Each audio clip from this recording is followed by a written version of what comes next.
आज हम रीढ़ की हड्डी को इस वीडियो में समझेंगे। क्या तुमने कभी देखा है कि शादी की तैयारियों में सच्चाई छिपाई जाती है?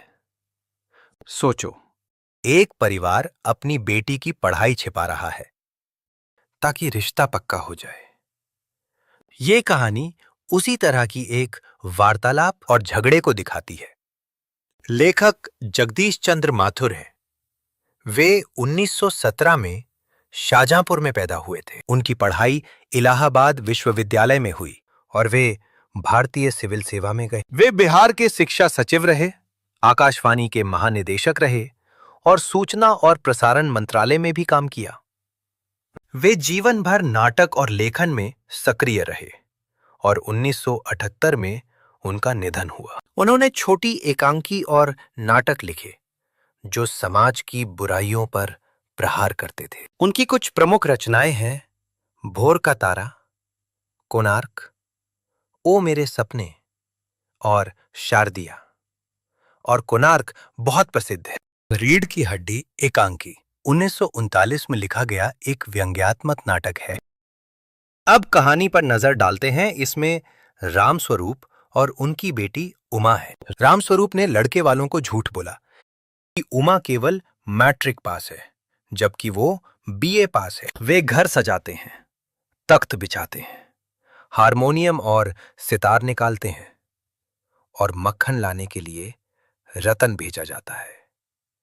लड़के वाले हैं गोपाल प्रसाद, जो वकील है, और उनका बेटा शंकर, जो मेडिकल कॉलेज का छात्र है। गोपाल प्रसाद पुरानी सोच वाले हैं और कहते हैं कि लड़कियों को ज्यादा पढ़ना नहीं चाहिए, वरना वो गृहस्थी बिगाड़ेंगी। वे साफ कहते हैं कि हमें ज्यादा पढ़ी लिखी लड़की नहीं चाहिए, हद तक मैट्रिक ठीक है। शंकर ज्यादातर चुप रहता है और दोनों पिता कुछ ठटौली भी करते हैं, जैसे खूबसूरती पर टैक्स वाला मजाक। उमा आती है, वो चश्मा पहनती है और इससे गोपाल प्रसाद चौंक जाते हैं। रामस्वरूप फिर झूठ बोलते हैं। उमा से गाना बजाने को कहा जाता है, वो मीरा का भजन गाती है, पर बीच में शंकर की आंखों से मिलकर रुक जाती है। जब उनसे सवाल किए जाते हैं और दबाव बनाया जाता है तो उमा टूटकर बोल पड़ती है। उमा कहती है कि जब कुर्सी मेज बिकते हैं तो दुकानदार उनसे कुछ नहीं पूछता, केवल खरीदार को दिखला देता है। वो पूछती है, क्या लड़कियों के दिल नहीं होते? क्या उनको चोट नहीं लगती? और विवाह प्रथा को भेड़ बकरियां समझने पर कड़ा व्यंग करती है। उमा सीधे शंकर पर भी आरोप लगाती है कि वो लड़कियों के हॉस्टल के पास क्यों घूमते थे और वहां से कैसे भगाए गए थे। जब गोपाल प्रसाद को पता चलता है कि उमा बीए पास है, वे क्रोधित होकर छड़ी लेकर चले जाते हैं। उमा व्यंग करती है और कहती है कि जाओ और अपने बेटे की रीढ़ की हड्डी भी देख लो, यानी उसका आत्मसम्मान और नैतिक साहस। नाटक यहीं खत्म नहीं होता। रामस्वरूप परेशान होकर कुर्सी पर बैठ जाते हैं और पर्दा गिरता है।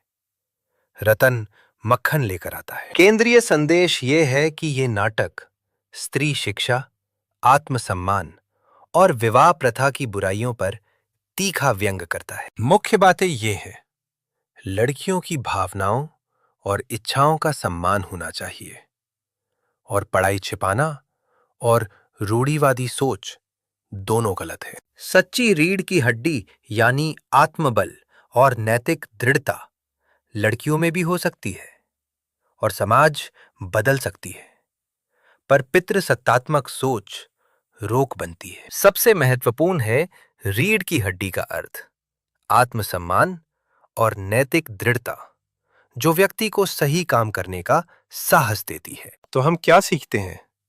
शिक्षा सिर्फ डिग्री नहीं, ये आत्मबल और स्वतंत्र सोच देती है, और शादी में सम्मान जरूरी है। चलो जल्दी याद कर लें। नाटक में लुका छिपी, समाज की रूढ़ी, उमा की सीधी बात और अंत में उसका साहस प्रमुख है। आज हमने लेखक, कहानी का सार, पात्र और मुख्य संदेश जाना और कुछ कठिन शब्दों के सरल अर्थ भी सीखे। आप लोग धीरे धीरे इन बातों पर सोचिए, अपने विचार लिखिए और चर्चा में हिस्सा लीजिए। डरने की जरूरत नहीं। और अगर आप और पढ़ना चाहते हो तो एड्यूरेफ पर और नाटकीय रचनाएं और समझ मदद के लिए मिलेंगी। आराम से देखो और सीखो। सीखते रहो, सवाल पूछते रहो और अपने विचारों के साथ मजबूत बनो। धन्यवाद।